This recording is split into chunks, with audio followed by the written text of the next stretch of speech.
మేము మల్లికార్జునపురం సార్. పొద్దున్నే 7 గంటలకు పోతే వేసి రావాల ఓటు, మాకు ఇంటి దగ్గర పని ఉందని వచ్చినాం సార్. వాళ్ళ లోపలికి పంపించలేదు సార్. 11కి రాపోండి, 9కి రాపోండి, రాకుంటే ఏం పోనీ అని అంటున్నారు సార్. మా ఊరు వాళ్ళని ఎవరిని పంపించలేదు సార్. పొద్దున్నే మల్లికార్జునపురం సార్.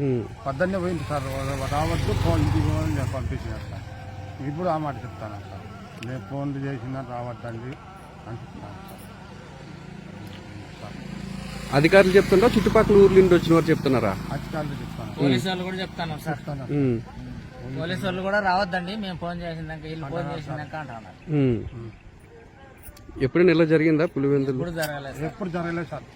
ఫస్ట్ ఎంత దారుణం. మామూలుగా ఈడ బాగా వచ్చిందాక బాగా వేసిపోతాను. 11 దాకా రావద్దు అంటున్నారు. ఒకరు వచ్చేసి మధ్యాహ్నం వరకు 2 గంటల వరకు రావాకండి అని ఒకరు అంటున్నారు. అది ఎన్నిక వస్తాను. ఇప్పుడు పరిస్థితి చూస్తే ఎన్నిక జరిగేలా కనిపిస్తుందా మీకు? ఎన్నిక జరిగే మమ్మల్ని బెయినిచ్చేటట్టుగా కానరాలేదు. వద్దు పోండి అంటున్నారు. మేము ఫోన్ చేసినప్పుడు రాండి, ఓటు బేద్ది ఏమొద్దు మీరు, ఇప్పుడు మేము ఫోన్ చేసినప్పుడు రాండి బేత్తరు అంటున్నారు. ఏ ఊరు నుండి వచ్చారు? మేము మల్లికార్జునపురం నుండి వస్తాను. ఎక్కడ, ఏ ఊర్లో ఓటు వేయడానికి? కొత్తపల్లెకు. మామూలుగా అయితే చంద్రగిరి మా ఊరే బూత్ ఎప్పటికి. ఈసారి కొత్తపల్లికి వేసినారు. వాళ్ళు వద్దు పోండి అంటున్నారు. 11 వరకు రావద్దు అంటున్నారు. ఒకరు వచ్చేసి 2 గంటల వరకు రావకండి ఓటేను, మేము ఫోన్ చేస్తాం, ఫోన్ చేసినప్పుడు రాండి అని ఒకరు అంటున్నారు.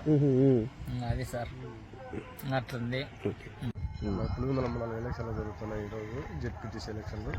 కాకపోతే ఓటేని పోతే ఇప్పుడే రాలేదు, మీరు మధ్యాహ్నం పూట రాపండి, ఇప్పుడు లేవు, ఇప్పుడు ఏందో బాగా అది రిపేర్ ఉన్నాయి, సీసీ కెమెరాలు పనిచేయలేదని ఎన్నికి పంపిస్తున్నారు అందరినీ. తగిన వాళ్ళందరితో లోపలికి పంపించుకుంటారు. చాలా బయట అయితే వీళ్ళు అయితే ఎవరో తెలియదు, అంతా కొత్త మనుషులు ఉన్నట్టున్నారు.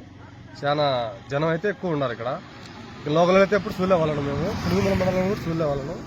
చాలా మంది వెనక్కి పంపించేది జరుగుతుంది. ఓటు బేసానికి పోతే ఓటు లేదని లేదు వాళ్ళు, కానీ ఇప్పుడు కాదు మధ్యాహ్నం పూట రాపండి, ఇప్పుడు ఏదో బాక్సులు రెడీ చేసుకుంటారు, కెమెరాలు పని చేయలేదని పంపిస్తేస్తాను. లోపలికి అయితే పంపించలేదు. అక్కడ మిగతా వాళ్ళు ఎవరున్నారా? వేరే వాళ్ళు బయట నుండి వచ్చిన వాళ్ళకైతే మామూలుగా టౌన్ బయట ఉన్న వాళ్ళు ఓటర్లు ఎవరన్నా వాళ్ళు తగిన మనుషులు వచ్చి లోపలికి పంపిస్తుంటారు. పోలీసులు పంపిస్తుంటారు. మటుకు ఇది ఈ ఎలక్షన్లు అంటే చాలా జరగడం లేదు, ఏదో వాళ్ళ చేసుకుంటారు అంతే. ఓటర్లను అయితే లోపలికి పంపించలేదు, చాలా ఇబ్బందిగా పడుతుంది. అలా నీలాగా ఎంతమంది తిరిగి వచ్చారు వెనక్కి? మొత్తం అందరినీ పంపిస్తారు, ఎవరో వాళ్ళకి తగిన మనుషులు మాత్రమే పోతున్నారు, ఎవరే కానీ పంపించలేదు అసలు కాడికి పోతే కానీ. పోలీసులు ఏమంటున్నారు? పోలీసులు అయితే ఆడ లేరు కూడా లేరు, అక్కడ లోపల ఉన్నారు కానీ వీళ్ళు ఎవరో బయట ఆడ ఉండే మనుషులు మాత్రం స్కూల్ దగ్గర కొత్తలు తెలియదు వాళ్ళకి మనకైతే కానీ వాళ్ళు లేవు, మీరు పోయి మళ్ళీ రాపోండి మధ్యాహ్నం పూట అంతలోకి రెడీ చేసుకుంటాం అంటున్నారు. కొత్తగా వచ్చిన వాళ్ళ కొత్త వాళ్ళు ఎంత మొత్తం.